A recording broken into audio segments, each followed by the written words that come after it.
So this is our presentation for Fulton County, our AML process phase.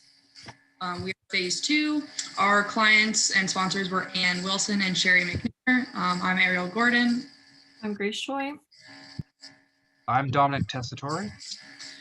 And so our description of our phase 2 is that we did create a SQL database application for Fulton County contracts. These are a part of the annual hardware and software maintenance and support list, which is what AML list is for.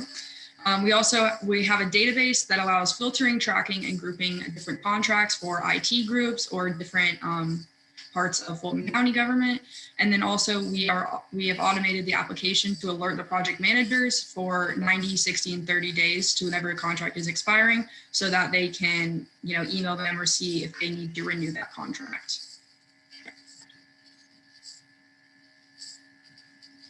So our project accomplishments were that we successfully reviewed all AML list spreadsheet contracts and updated the contracts that we did have access to. So the main issue with our project as we went forth was many of the contracts that were requested and in the list to be tracked as relevant contracts were simply not available for us to be found. So in either repository, either in an internal network drive or on an employee repository, we could not find, let's say, over 200 contracts out of the 300 we were provided. So in the end, we decided to focus specifically on completing the IT contracts and with as much information as we could. We also trained our clients, which is Anne and Sherry, to use this AML application in order to both teach themselves and other product managers within Fulton County in order to use the contract database and make their lives easier. And finally, we set up an automatic alert system within the application. So a project manager who owns a contract is responsible for it gets a little notification or email every 90, 60, and 30 days before the contract is ready to expire.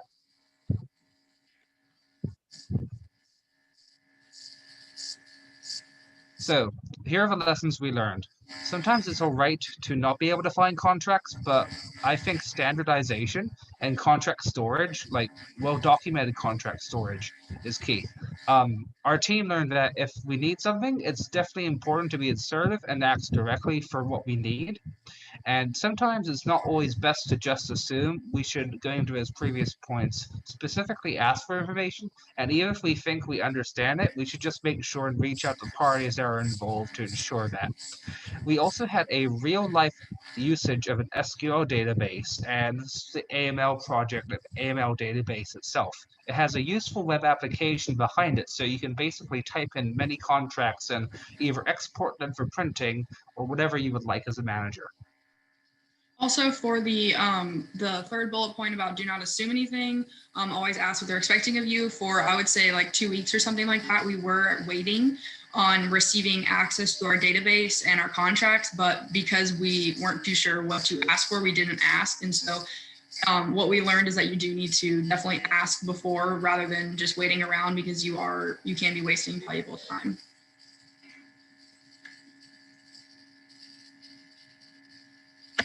Okay, and now for some of our suggestions for both the capstone class is that it is important to have streamlined time management meetings.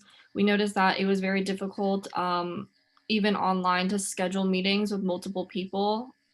So it's important to have kind of locked off time slots that are convenient for students and the project managers to meet. And another suggestion is organizing and centralizing locations for data for the entire company. While we were searching for contracts, we noticed that it was really difficult to find contracts because we were given 2 or 3 different locations to look for. These locations were all kind of disorganized and didn't have relevant and current updated information. So we weren't able to update a lot of the contracts because we weren't given access to them. Yeah, so going off of that, I would definitely say for at least Fulton County, it'd be helpful if they had one of expired contracts that need renewing, or active contracts, or contracts that are, back in like 2010. And so for us, it was very difficult. Sometimes they would have like 7 of the same place, like Microsoft or something like that, having a bunch of different contracts and you not knowing which one to look at. So I would say those are our suggestions for it. But yeah. Also, thank you. Y'all were great professors. It was, you know, we did learn a lot. I feel like actually working like for people that are in like the corporate world and stuff like that and figuring out exactly how to, you know, meet with people and things like that. So thank y'all. Yes, and it was a very interesting experience, especially since we had to do it over all online and remotely. So thank you. Okay, and thank you for providing us a lot of help with our project plans and project scheduling timeline during our checkpoint reviews as well. That definitely helped, you know, make sure we had everything in check. Yes, so this was our presentation. Thank y'all.